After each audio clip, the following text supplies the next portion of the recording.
Donald Trump का कहना है कि अगर मरने वालों की संख्या इतनी ही रही तो यह भी अपने आप में एक उपलब्धि होगी। यानी दुनिया का सबसे शक्तिशाली और अमीर देश भी मौत के इस सच को अब स्वीकार कर चुका है और अब वो सिर्फ इंतजार कर रहा है कि कितने लोगों की मौत होती है। न्यूयॉर्क के बाद अब आपको नई दिल्ली यानी न्यूयॉर्क के बाद न्यू दिल्ली और निजामुद्दीन की स्थिति देखनी चाहिए, क्योंकि अगर नई दिल्ली के लोगों ने न्यूयॉर्क से सबक नहीं लिया तो हालात यहां पर भी वैसे ही बन जाएंगे जैसे न्यूयॉर्क में है। अमेरिका ने गलतियों से सबक नहीं सीखा और अब नतीजा आप सबके सामने है। हमने अभी आपको तस्वीरें दिखाई।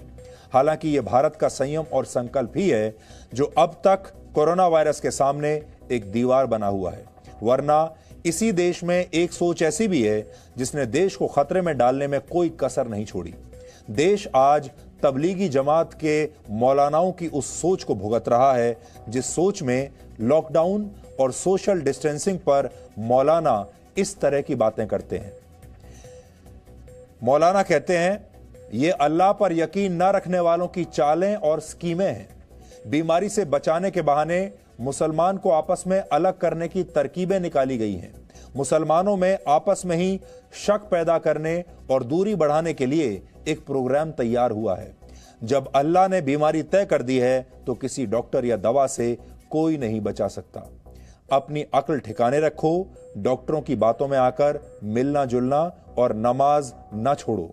इस बात पर यकीन मत करो कि मस्जिदों में इकट्ठा होंगे तो बीमारी फैल जाएगी। मस्जिदों में आने से आदमी मरता भी है तो मरने की इससे बेहतर जगह कोई और नहीं हो सकती। ये देखिए, ये जो मौलाना है वो तबलीगी जमात के प्रमुख हैं जो ये बातें कह रहे हैं। ये बातें तबलीगी जमात के निजामुद्दीन मरकज के प्रमुख मौलाना मोहम्मद साद ने कही हैं, जिनका एक ऑडियो आज हम आपको सुनाने वाले हैं। हम इस ऑडियो को आपको सुनाएंगे, लेकिन सबसे पहले आज की सबसे हैरान करने वाली तस्वीर आपको दिखाना जरूरी है। ये तस्वीरें निजामुद्दीन मरकज के अंदर की हैं जो आज ही हमें मिली। आप देख सकते हैं कि एक बड़े से हॉल के अंदर किस तरह से तबलीगी जमात के लोग एक के ऊपर एक भरे हुए हैं। इन लोगों ने लॉकडाउन और सोशल डिस्टेंसिंग के नियमों की धज्जियां उड़ा दी। इन लोगों ने प्रधानमंत्री नरेंद्र मोदी की एक बात नहीं सुनी। उन्होंने राष्ट्र के नाम जो संदेश दिया था उसका इन लोगों पर कोई असर नहीं है। ये लोग कर्फ्यू नहीं मानते, ये लोग देश के कानून को नहीं मानते, देश के संविधान को नहीं मानते, ये लोग पुलिस की बात नहीं सुनते। एक ही कमरे में बिल्कुल एक दूसरे के करीब ये लोग इस तरह आराम कर रहे थे। इन्हें कोई फर्क नहीं पड़ रहा था कि देश और दुनिया में क्या हो रहा है। इनकी इस इमारत के बाहर जो दुनिया है उसमें क्या हो रहा है।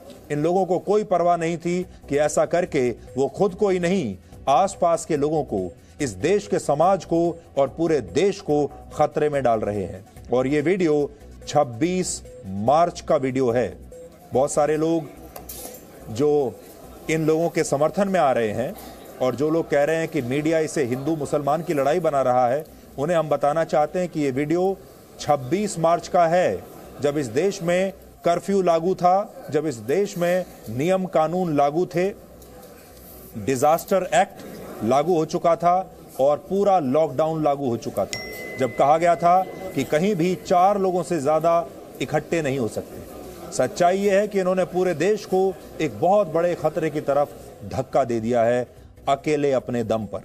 देश में वायरस संक्रमण के मामले अचानक से इसके बाद बढ़ गए हैं। इसके आंकड़े हम आपको आगे दिखाएंगे, लेकिन उससे पहले अब मौलाना साद का ये ऑडियो आप सुनिए, क्योंकि इस तरह की लापरवाही तभी होती है जब लोगों के अंदर वो जहरीली सोच भरी होती है, जिस सोच में धर्म को सबसे बड़ा माना जाता है, इंसानियत से भी बड़ा माना जाता है और ये कहा जाता है कि वायरस उनका कुछ नहीं बिगाड़ सकता।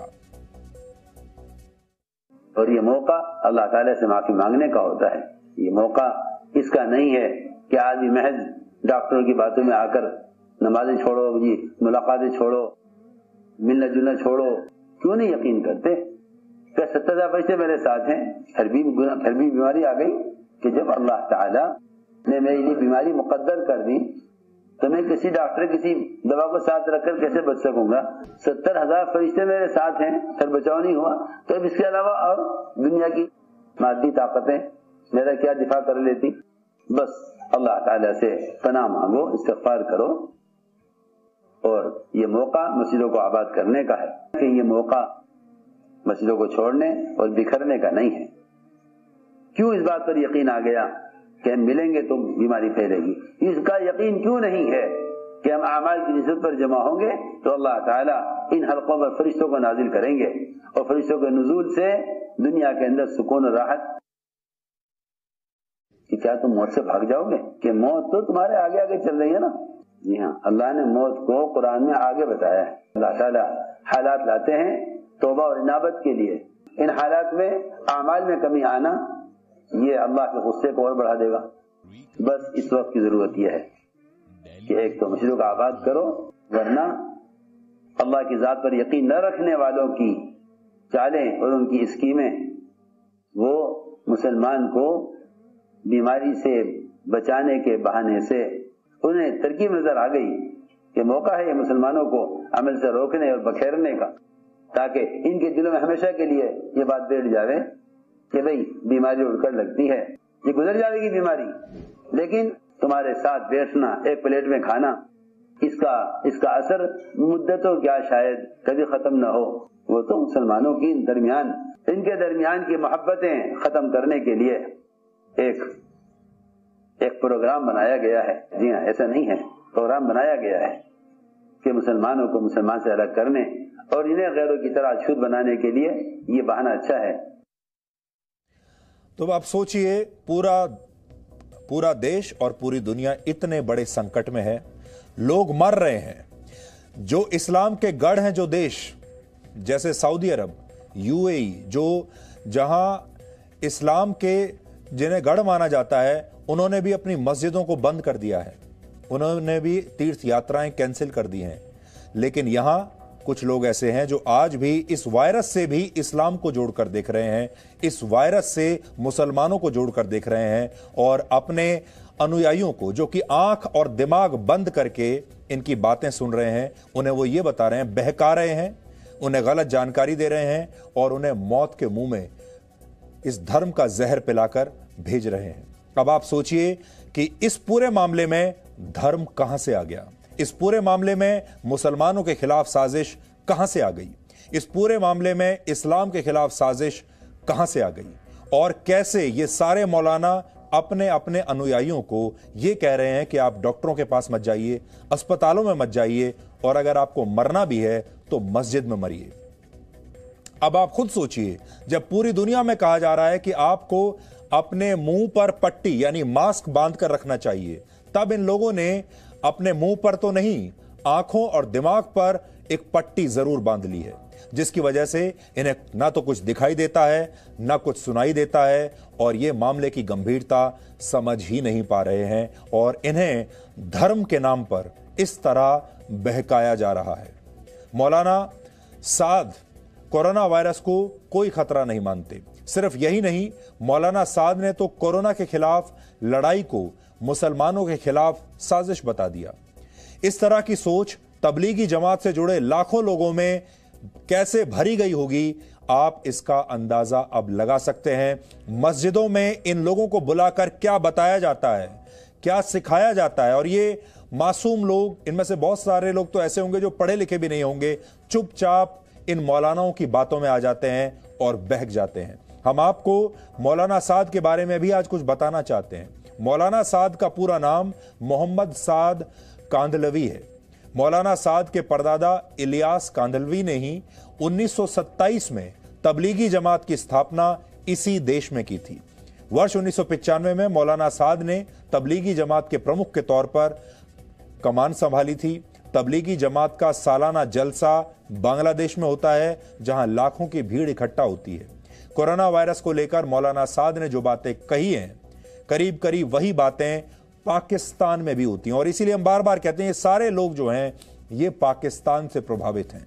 पाकिस्तान में जो कुछ हो रहा है उससे ये प्रभावित होते हैं। भारत में जो कुछ हो रहा है वो इन्हें पसंद नहीं आता।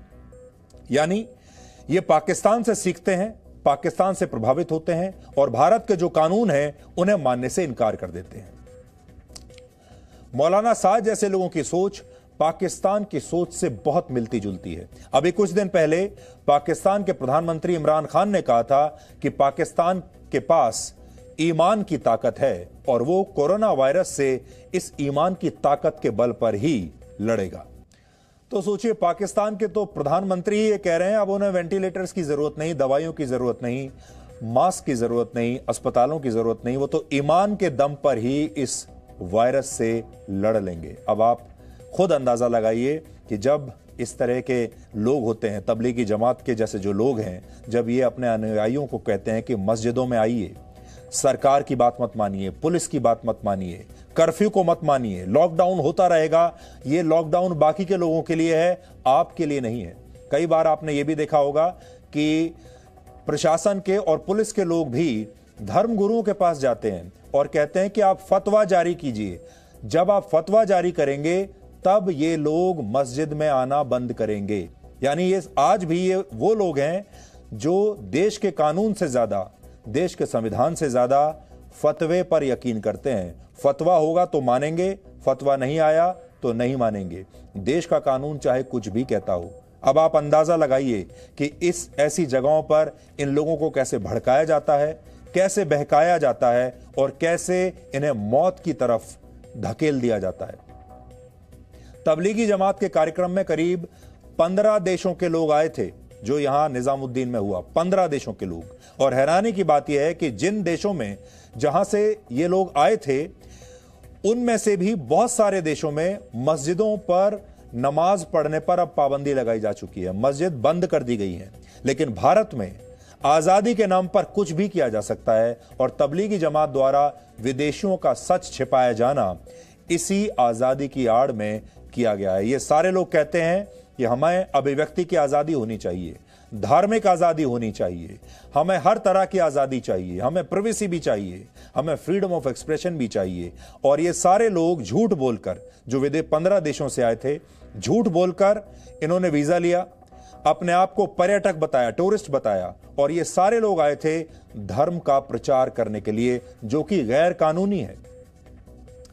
और आपने ये भी सुना होगा, ये सारे लोग जब आपस में बात करते हैं, मीडिया से भी बात करते हैं, और जो इनके हमदर्द हैं, जिनमें पत्रकार भी हैं, नेता भी हैं इस देश में, वो कहते हैं कि भारत का जो मुसलमान है वो बड़ा असुरक्षित है, भारत में मुसलमान सुरक्षित नहीं है। फिर भी 15 देशों के जो मुसलमान हैं ये भारत आते हैं, झूठ बोलकर आते हैं, वीजा के नियमों का खुलेआम उल्लंघन करते हैं, निजामुद्दीन में रहते हैं, सारे कानून का उल्लंघन करते हैं, सारे कानून तोड़ते हैं, पुलिस की बात नहीं मानते, सरकार की बात नहीं मानते, और फिर भी ये सोचते हैं कि मुसलमान यहां पर असुरक्षित हैं। आप सभी अपने घरों में इसलिए बंद हैं आज क्योंकि देश को इस वायरस से बचाना है और आप भी चाहते हैं कि आपका देश बचे। कोरोना फाइटर्स जो हमारे हैं, जिनमें हमारे डॉक्टर्स हैं, हेल्थ वर्कर्स हैं, अपनी जान पर खेलकर देश के लिए लड़ रहे हैं। हमारे देश की जो पुलिस फोर्स है, सुरक्षा कर्मी हैं, जान पर खेलकर सड़कों पर इस समय लोगों को रोक रहे हैं। हमारे जो बैंक के कर्मचारी हैं, वो बैंक खोले हुए हैं ताकि आपकी तनख्वाहें आज 1 तारीख है, आपके बैंक अकाउंट में पहुंच जाए, ताकि आपको पैसे की जरूरत कमी न लगे, आपकी इंस्टॉलमेंट्स, आपकी EMI लगातार जारी रहें, जो लोग व्यापार कर रहे हैं व्यापार चलते रहें। यह एक तरह से हम सब की एक सामूहिक तपस्या है। लेकिन इस निर्णायक समय में तबलीगी जमात जैसी सोच को पूरा देश भुगत रहा है। रविवार यानी 29 मार्च को भारत में कोरोना संक्रमण के 1024 मामले थे, लेकिन 3 दिन में यह आंकड़ा 1637 तक पहुंच गया है। पिछले एक दिन में कोरोना संक्रमण के 386 मामले बढ़ चुके हैं हमारे देश में। आज ही तमिलनाडु में तबलीगी जमात के 658 लोगों का टेस्ट हुआ, इनमें से 115 लोग पॉजिटिव पाए गए। आज आंध्र प्रदेश में 43 कोरोना संक्रमित मरीज मिले, ये सभी इसी निजामुद्दीन मरकज में आए थे। असम में 5 संक्रमित लोग मिले हैं, ये भी तबलीगी जमात के इसी निजामुद्दीन मरकज में शामिल हुए थे। तेलंगाना में पिछले 3 दिन से वही लोग संक्रमित पाए जा रहे हैं जो निजामुद्दीन मरकज में आए थे। तेलंगाना से 1200 लोग दिल्ली आए थे, इनमें से कई कोरोना पॉजिटिव मिले, इनमें 6 लोगों की मौत हो चुकी है। गुजरात से 72 लोग इसी निजामुद्दीन मरकज में आए थे। एक की मौत हो चुकी है, 31 लोग अभी क्वारंटीन में हैं। जम्मू कश्मीर को 855 लोगों की लिस्ट मिली है। इनमें अब भी कई लोगों का पता लगाया जाना बाकी है। ये लोग गायब हो गए हैं, भाग गए हैं, छुप गए हैं। जम्मू कश्मीर में कोरोना वायरस से पहली मौत उसी व्यक्ति की हुई थी जो निजामुद्दीन मरकज से लौटकर आया था। राजस्थान के झुंझुनू जिले में ऐसे 37 लोगों की पहचान हुई है, उन्हें भी क्वारंटीन में रखा गया है। पुडुचेरी में 9 लोगों की पहचान हुई। राज्य सरकार ने अपील की है जो लोग निजामुद्दीन गए थे वो सभी खुद अपने आप से सामने आ जाएं। केरल के मलप्पुरम जिले में 22 लोगों की पहचान हुई जो निजामुद्दीन आए थे। इन सभी को भी होम क्वारंटीन में रखा गया है। लखनऊ में 24 विदेशियों की पहचान करके अस्पताल में भर्ती करवाया गया। ये सभी विदेशी निजामुद्दीन मरकज से लखनऊ गए थे। इलाहाबाद की अब्दुल्ला मस्जिद में 7 इंडोनेशिया के नागरिक मिले हैं। ये सभी निजामुद्दीन मरकज के लिए ही में शामिल होकर इलाहाबाद पहुंचे। कर्नाटक से 342 लोग निजामुद्दीन मरकज में आए।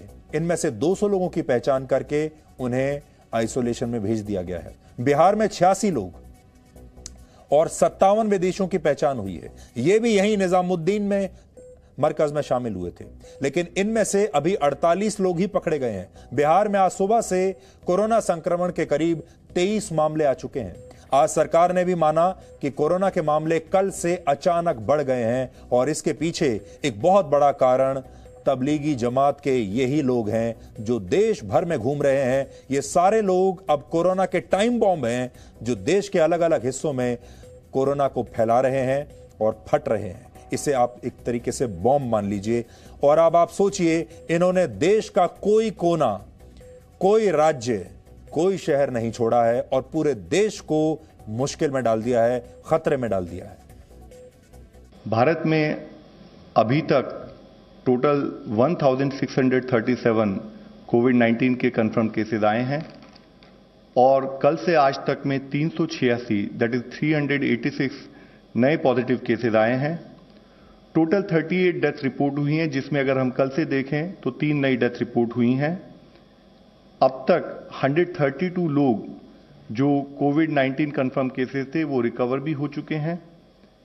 आज अगर हम देखें तो कल से कंपेयर करें तो नंबर ऑफ पॉजिटिव केसेस बढ़ गए हैं, जिसमें एक मुख्य कारण है कि तबलीगी जमात के जो मेंबर्स थे वो देश में जब उन्होंने भ्रमण किया तो उसके द्वारा केसेस फैले हैं। धार्मिक आजादी का इससे बड़ा दुरुपयोग नहीं हो सकता। कोई धर्म यह नहीं कहता कि आप झूठ बोलिए, कोई धर्म यह नहीं कहता कि आप बाकी देश में लोगों की जान खतरे में डाल दीजिए। कोई धर्म यह नहीं कहता कि डॉक्टरों की बात मत सुनिए। यहां सबसे बड़ी बात यह है कि तबलीगी जमात के लोग खुद को छुपा रहे हैं, आज भी झूठ बोल रहे हैं और आज भी अलग अलग जगहों पर छुप कर बैठे हैं, सामने नहीं आ रहे। और ये लोग कहते हैं कि इस्लाम का नाम लेते हैं और धर्म की आड़ में छुपे हुए हैं। पुलिस और प्रशासन की पकड़ में आने से अब भी बच रहे हैं।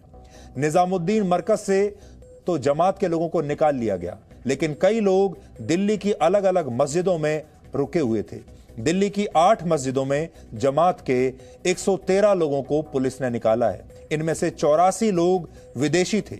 इन्हें पुलिस ने निकालकर क्वारंटीन सेंटर्स में भेज दिया और आज तबलीगी जमात का झूठ फिर से पकड़ा गया कि वो लॉकडाउन में फंस गए थे। आपको याद होगा, ये सारे लोग लगातार ये कह रहे थे कि हम तो जाने के लिए तैयार थे, लेकिन हम लॉकडाउन में फंस गए। लॉकडाउन की वजह से हमें गाड़ियां नहीं मिली, इसलिए मजबूरी में हम यहां पर बैठे हुए थे। असल में वो निजामुद्दीन मरकज से लोगों को निकालने के लिए तैयार ही नहीं थे। दिल्ली पुलिस और सुरक्षा एजेंसियों की बात ये लोग मान नहीं रहे थे। इन्होंने वहां से जाने से इनकार कर दिया था। सैनिटाइज करने वाली एजेंसियों को ये लोग मस्जिद के अंदर नहीं आने दे रहे थे। इसके बाद गृह मंत्री अमित शाह ने national security advisor Ajit Doval को यह जिम्मेदारी सौंपी। उन्होंने 28 तारीख की आधी रात को रात 2 बजे निजामुद्दीन जाकर निजामुद्दीन मरकज के आयोजकों से बात की और यह समझाया कि मरकज को खाली करना कितना जरूरी है। अब आप सोच लीजिए कि ये इतने बड़े लोग हो गए, ये इतनी बड़ी बात हो गई कि इस देश के नेशनल सिक्योरिटी एडवाइजर को रात को 2 बजे वहां जाना पड़ता है इन लोगों से बात करनी पड़ती है, दरख्वास्त करनी पड़ती है, और तब कहीं जाकर ये लोग उस इमारत को खाली करने के लिए तैयार होते हैं। इस देश के कानून का क्या हुआ? इस देश के संविधान का क्या हुआ? इस देश में जो सुप्रीम कोर्ट है, जो वहां से मुश्किल से 15 मिनट की दूरी पर है, उसके आदेशों का क्या हुआ? इस देश की संसद का क्या हुआ? इस देश में चुनाव कराने का फिर तो कोई फायदा ही नहीं है, क्योंकि जब चुनाव होता है तो आप अपने प्रतिनिधियों को संसद में भेजते हैं, संसद कानून बनाती है, और जब इस देश के ही कुछ लोग उस कानून को मानने से इनकार कर देते हैं, तो फिर उस संसद का क्या फायदा, उस सुप्रीम कोर्ट का क्या फायदा, हर 5 साल में जो चुनाव होते हैं उसका क्या फायदा, सरकार का क्या फायदा? तबलीगी जमात के निजामुद्दीन मरकज से करीब 2400 लोगों को बाहर निकाला गया। जब अजीत डोवल वहां पर गए तब उन्होंने इन्हें समझाया और उसके बाद ये लोग माने, जैसे कि इन्होंने बहुत बड़ा एहसान किया हो। जबकि तबलीगी जमात के लोग पहले से ये कहते आ रहे हैं कि अंदर सिर्फ 1000 लोग ही हैं। ये झूठ था। जो लोग मरकज से निकाले गए उनमें करीब 600 लोगों को अस्पताल में भर्ती कराया गया, क्योंकि इनमें कोरोना वायरस के शुरुआती लक्षण साफ दिख रहे थे। सोचिए, इतने सारे लोगों को जिनके अंदर ये लक्षण दिख रहे थे, उन्हें इन लोगों ने एक बंद कमरे में कैद करके रखा हुआ था। बाकी लोगों को दिल्ली की अलग अलग जगहों पर क्वारंटीन के लिए भेज दिया गया, लेकिन जिन जगहों पर इन्हें क्वारंटीन के लिए भेजा गया है, क्वारंटीन में भेजा गया है, वहां पर ये लोग कैसी हरकतें कर रहे हैं, अब मैं आपको वो बताऊंगा, और उससे आपको यह पता चलेगा कि इन लोगों के अंदर कितना जहर भरा हुआ है।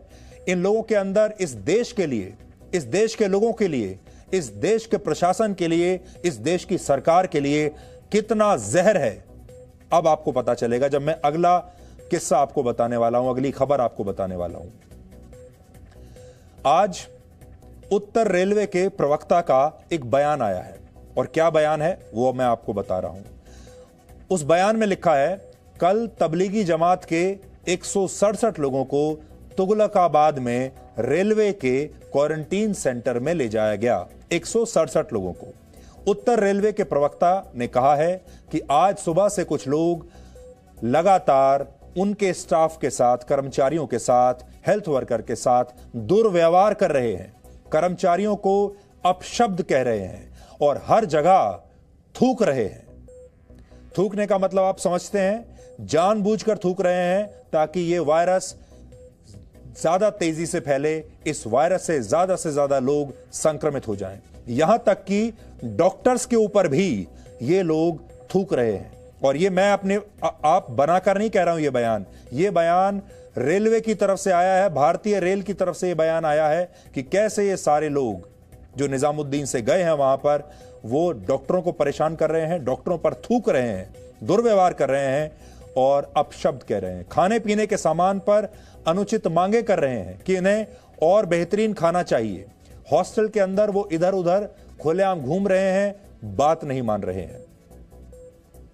एक तो इन लोगों को कोरोना के खतरे से बचाया जा रहा है, ऊपर से इनकी इस तरह की हरकतें जिसमें वो दुर्व्यवहार कर रहे हैं।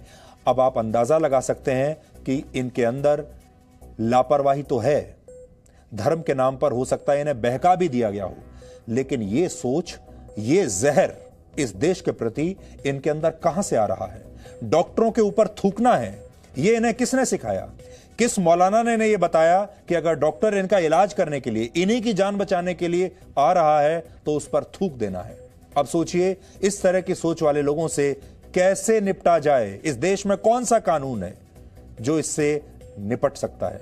हम कैसे उम्मीद कर सकते हैं कि ये लोग कोरोना से लड़ाई में आपका साथ देंगे, इस देश का साथ देंगे, इस देश की पुलिस का साथ देंगे और ये चाहते हैं कि हम सब लोग सकुशल बच जाएं।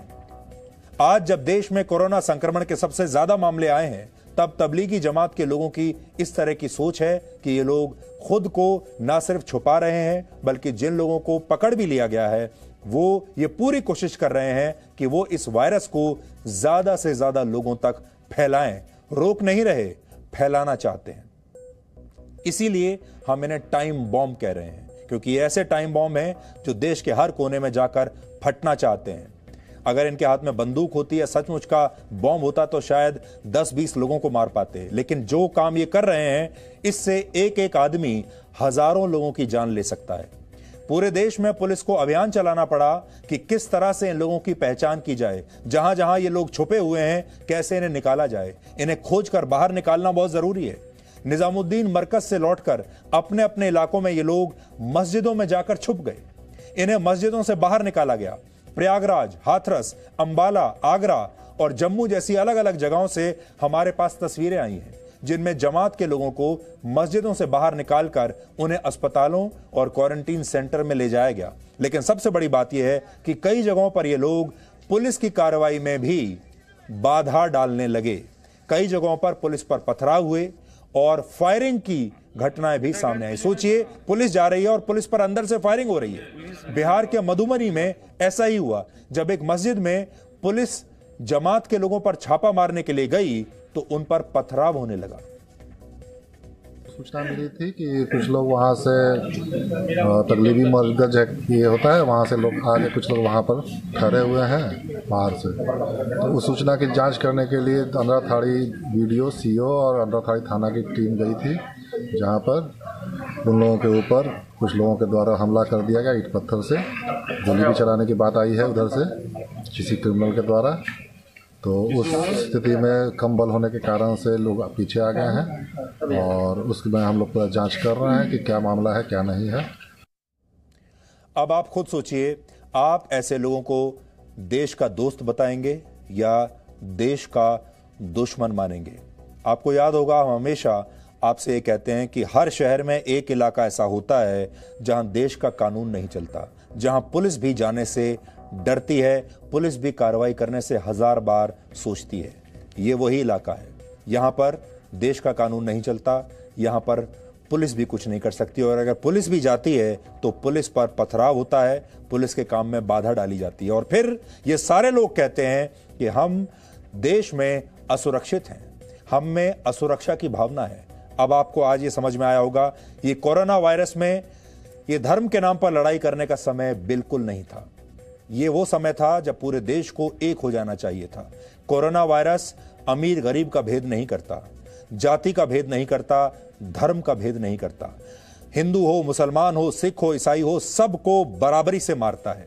उसके बावजूद भी आज आपने ये देख लिया, जो कुछ पिछले 3 दिन में हुआ है, उससे आपको ये समझ में आ गया होगा कि इस देश में कुछ लोग ऐसे हैं जो अपने आप को इस देश का नहीं मानते, जो अपने आप को इस देश का शुभचिंतक नहीं मानते, जिनकी आंखों पर पट्टी बंधी हुई है और जो आज भी धर्म के नाम पर बहकाए जा रहे हैं।